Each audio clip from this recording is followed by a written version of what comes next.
Hey everybody, welcome to the Daily Scopes for the 13th of February. So today we have the Sun entering Aquarius. So I'm going to put that audio in a separate audio episode, so just check the list and you'll find that.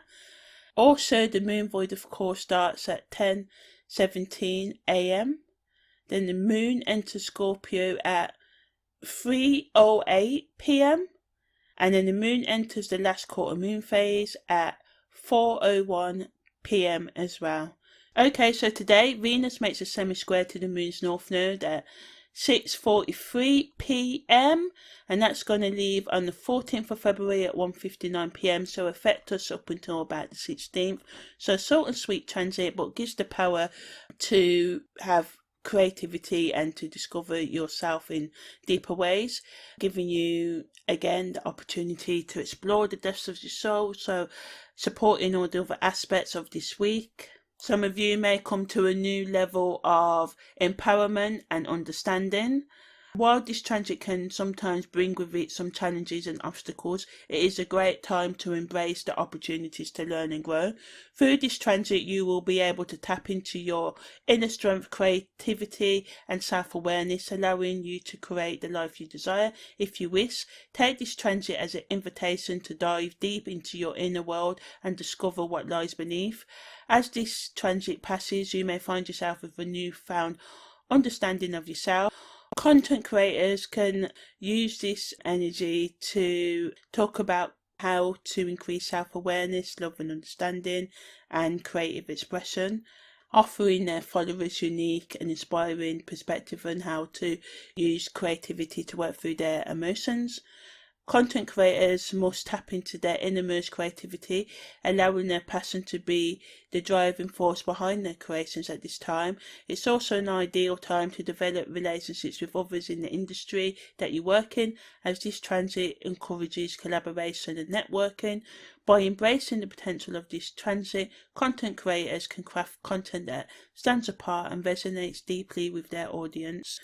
The Sun also makes a quintile to the moon's north node at 9:57 p.m. tonight and leaves on the 14th of February at 9:18 p.m. So again, it's a short and sweet sort of like transit that again allows us to the energies of the Sun and the Moon combine to create a union of divine potential, allowing us to make new pathways towards our goals if we want, and connect with our higher aspirations and move towards them with confidence and clarity.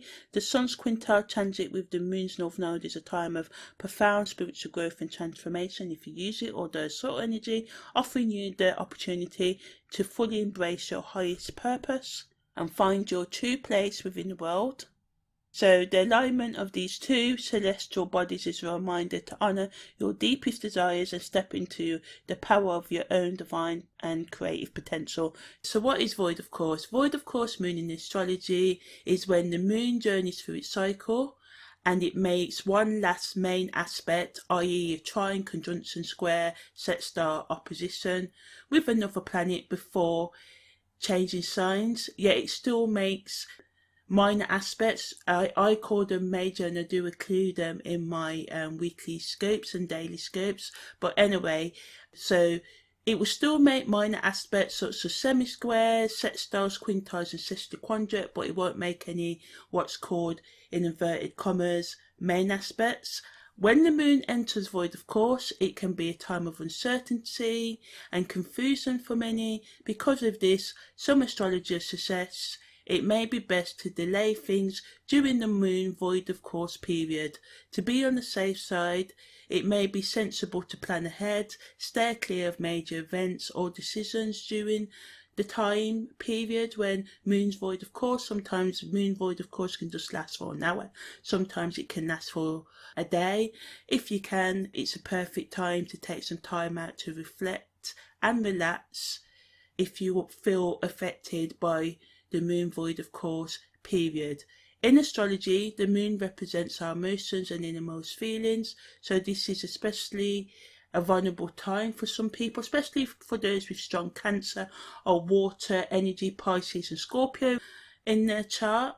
So water signs and those affected will especially benefit for taking time out to reflect and check in with themselves, especially on your belief patterns, maybe thinking of starting or continuing the work to let go of them.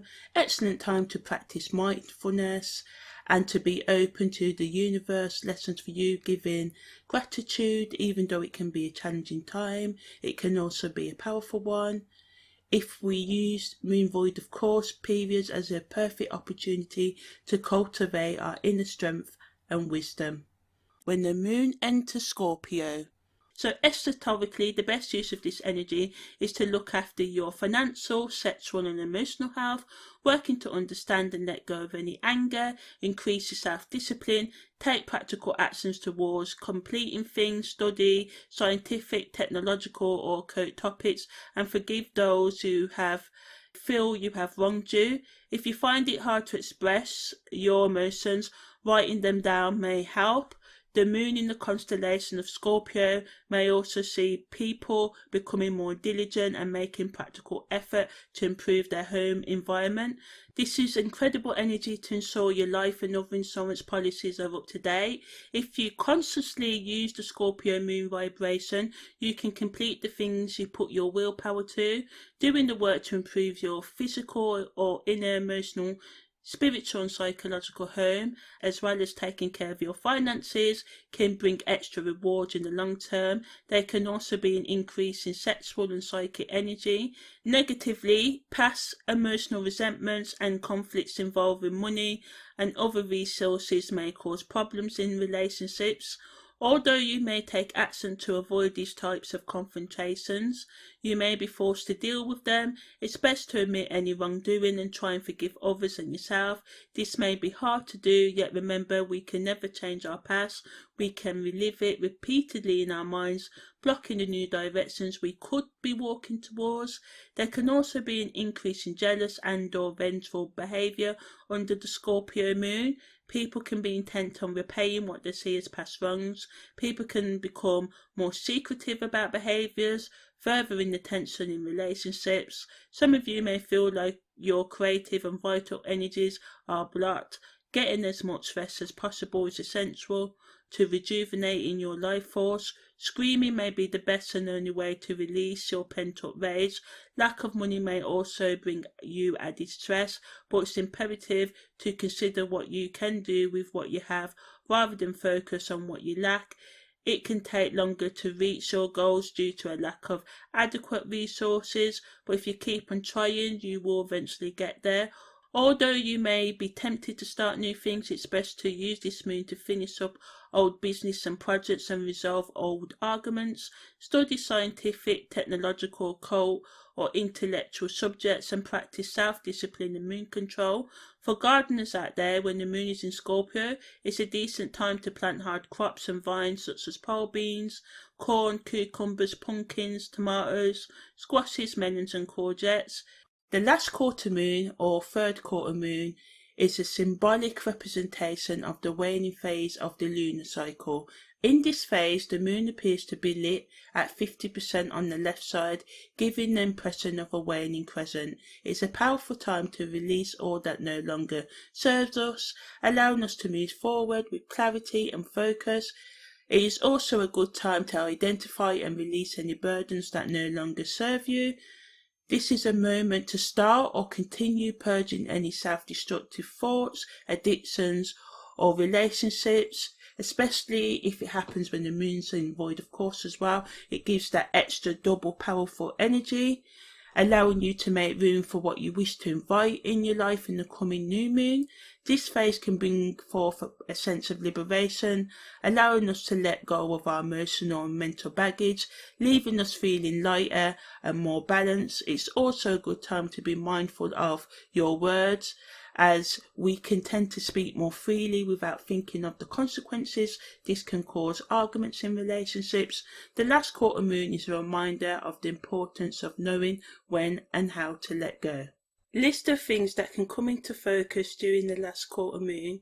At worst, brings mood swings and a conflict between the masculine and feminine energy, so the side of you that's more emotional, spiritual, and the side of you that's more rational, logical.